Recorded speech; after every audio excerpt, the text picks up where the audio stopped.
Wait. First of all, subscribe and activate the subtitles in your language.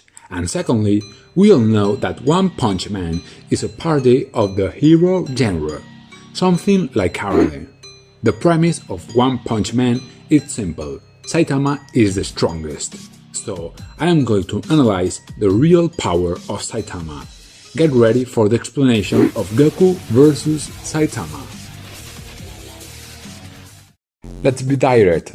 Both Goku and Saitama will be the winners in their respective universes.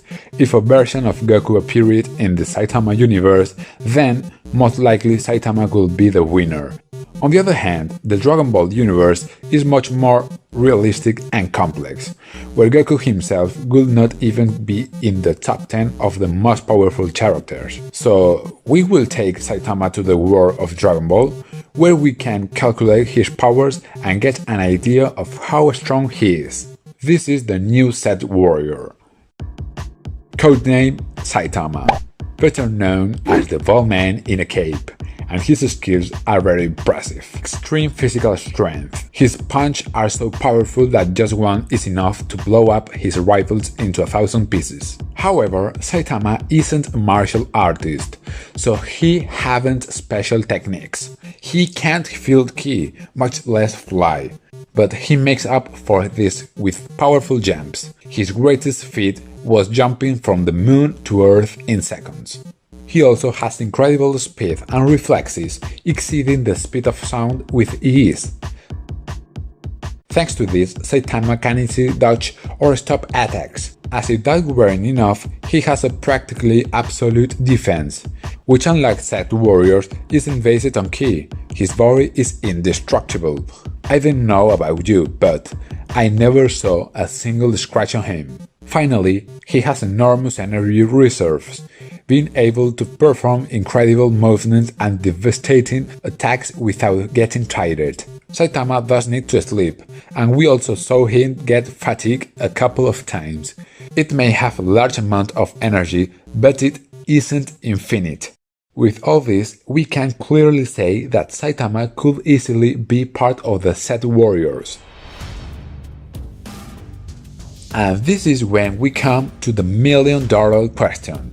What is the maximum power of Saitama?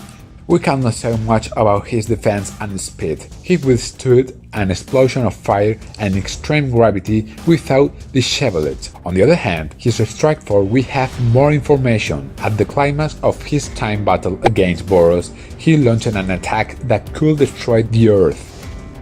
And faced with the threat, Saitama counterattacked with a punch that managed to neutralize the energy blast and crush his opponent. Only this time we could see Saitama launch an attack with his true strength, and based on this, we can approximate the real power of Saitama. So how much power does it take to destroy a planet? Well, this depends on the size of the planet. For example, Piccolo destroyed the moon, when it didn't reach 1000 unit force, but it isn't the same to destroy a small satellite like the moon than to destroy the planet Earth or a giant planet like the planet Namek. So we can say that in Dragon Ball there are three types of the planetary destruction.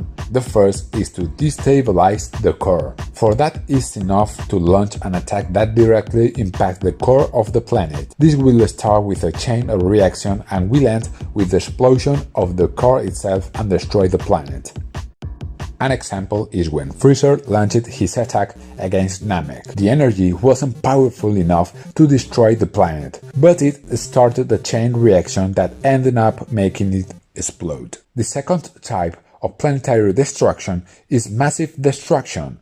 In this case, the core will not be affected, but the attack alone is enough to destroy the planet.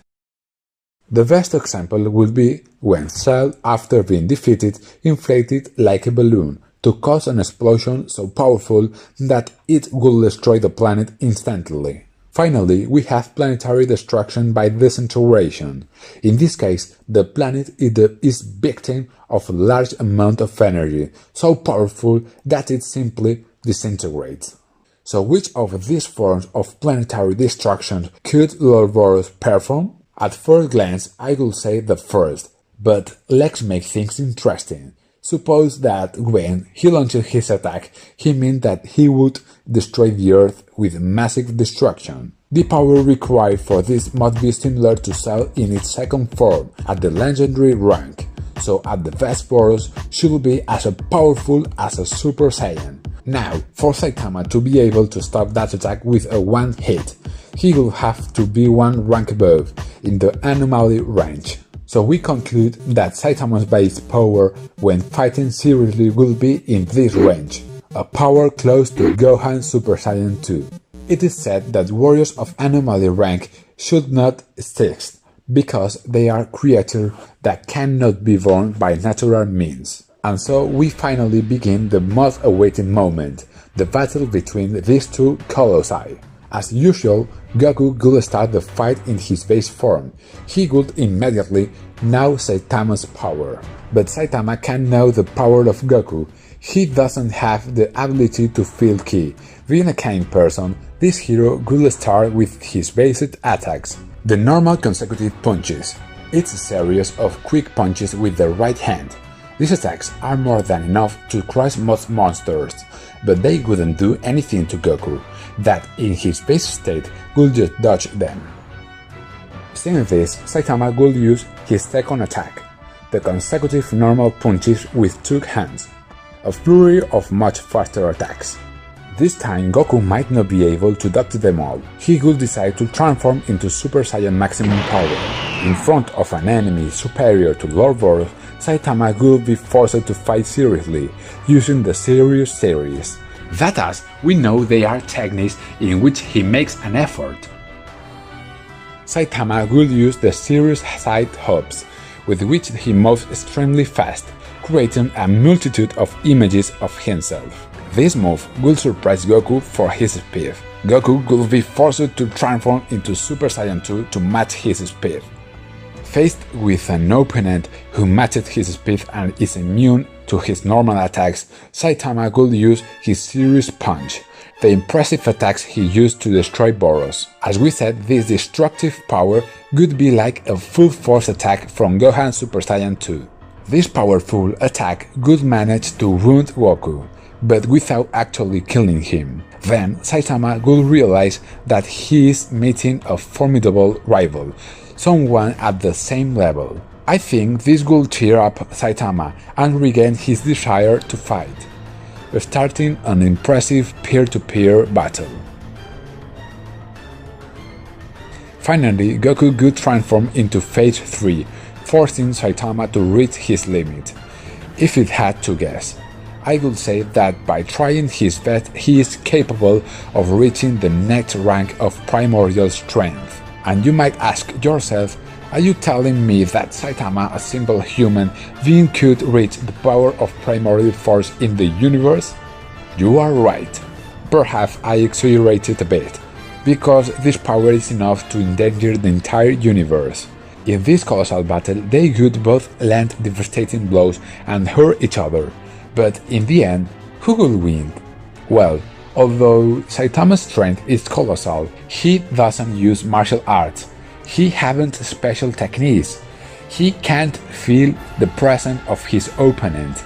I think that this could be Saitama's Achilles heel. As an experienced martial artist, Goku could read his movements and ultimately defeating him with a special technique like Kamehameha. So today Goku has proven to be more powerful than Saitama. Yet what we say about Saitama is what we have seen to date. Saitama, without controlling the energy, has a power close to perfect Cell. Can you imagine how powerful it would be if he did train at the level of Goku? If you liked this video, subscribe and give me a like. See you soon in more power levels videos. Bye bye.